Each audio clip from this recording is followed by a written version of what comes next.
kababayan, I am Jen and welcome to my YouTube channel. For today's video, pag-uusapan po natin ay tungkol sa funeral benefits under ng SSS.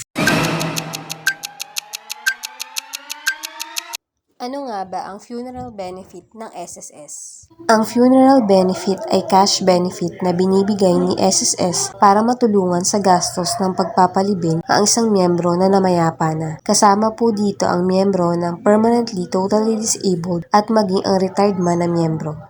Ang funeral expense ay maaring embalming services, burial transfer services permit, funeral services for the dead, kasama na po dito ang church service na equivalent to other religions, cremation, interment services, purchase or rent of coffin, purchase or rent of cemetery, memorial lot or columbarium, payment of memorial or insurance plan. Magkano nga ba ang pwedeng matanggap ng isang miyembro para sa kanyang funeral benefit? Kung ang miyembro ay mayroong less than 36 months of monthly contributions prior dun sa buwan ng pagpanaw, ay makakatanggap siya ng 12,000 pesos para sa kanyang funeral benefit. Para naman sa mga miyembro na may 36 months or 3 years na monthly contributions or mas higit pa, maaari siyang makatanggap ng 20,000 to 60,000. Depende pa rin po ito sa halaga ng naging contribution ng isang member. Good news po dahil kahit po kayo ay may isang buwan lamang na monthly contribution sa inyong SSS account, ay maaari na po kayong makatanggap ng funeral benefit. Sino nga ba ang pwedeng makatanggap ng funeral benefit ng isang miyembro na namayapa na? Kung ang isang miyembro na namayapa na ay mayroong legal na asawa, siya ang unang pwedeng makatanggap ng funeral benefit para sa kanyang namayapang asawa. Siya ay tinatawag na surviving legal spouse. Kung married man ang miyembro na namayapa na, ngunit hindi gumastos ang surviving legal spouse, hindi malocate ang legal spouse or namayapa na rin ang legal spouse, maaring ang children, parents, or any other natural person ang pwedeng mag-claim ng funeral benefits ng member na namayapa na. Applicable din po ito sa miyembro na single na may anak. Ano nga ba ang mga requirements na kailangan para makaklaim ng funeral benefit ng isang miyembro na namayapa na? Kung ang namayapang miyembro ay single or hindi nagkaasawa ng legal, heto po ang mga requirements na need i-prepare ng claimant para ma-process ang funeral benefit ng namayapang miyembro. Ang una ay proof to establish SSS membership of the deceased member. Example po nito ay UMID card or any employer record na mag-indicate ng SS number ng namayapang miyembro. Pangalawa ay death certificate. Pangatlo ay proof of payment na nakapangalan sa claimant. Dapat po ay nagre-reflect ang total amount na nabayaran sa resibo para sa namayapang miyembro. Panghuli po ay CENOMAR or Certificate of No Marriage Record. Ito po yung katunayan na single nga ang namayapang miyembro.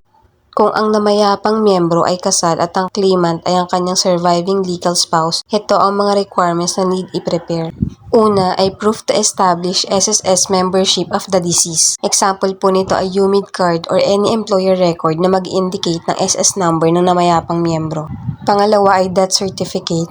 Pangatlo ay marriage certificate. Ang proof of payment or official receipt ay optional na lamang po or hindi na kinakailangan. Kailangan na po natin mag-submit ng affidavit or online certificate na magpapatunay na kayo po ang asawa ng namayapang miyembro.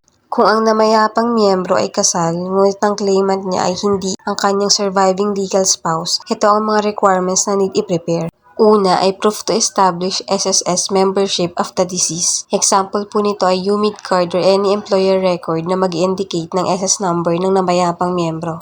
Pangalawa ay death certificate. Pangatlo ay proof of payment or official receipt. Ito po ay hindi na optional at need na po nating i-prepare.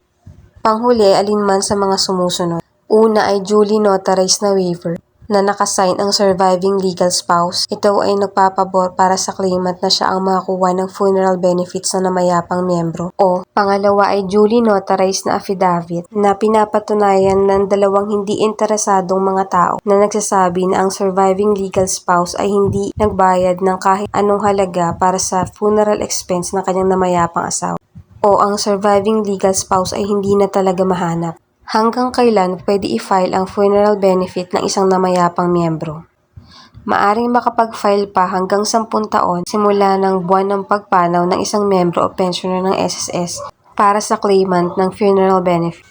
Paano nga ba i-file ang funeral benefit ng isang namayapang miyembro ni SSS? Maaring mag-file ang claimant ng funeral benefit ng isang miyembro na namayapa na sa pamamagitan ng pag-file via my.sss account or dun sa account online ng SSS portal, or pwede rin po tayong mag-over-the-counter filing basta magpunta lang po tayo sa pinakamalapit na SSS branch para makapag-file ng funeral benefit.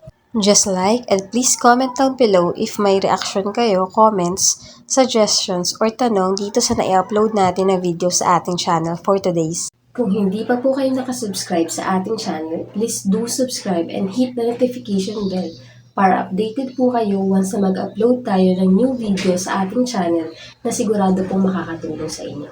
Thank you for watching and see you on my next video. Bye!